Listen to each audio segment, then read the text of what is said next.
chicken,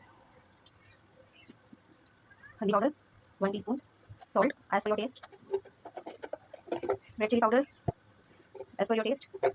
Mix it well. After mixing it well, add ginger garlic paste. Now add coal in the middle and add oil and cover it for 10 minutes. Now heat a pan and put butter into it. A dollop of butter and some oil.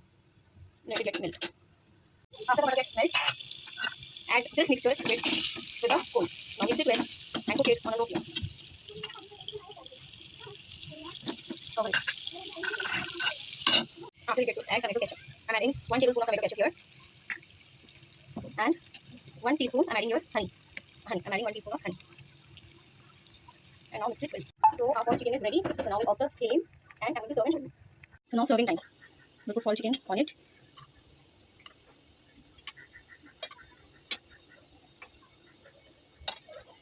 It's very tender and soft. It's very juicy. You can try it. So now we'll wrap it like this and it's ready to serve. Thank you for watching my channel.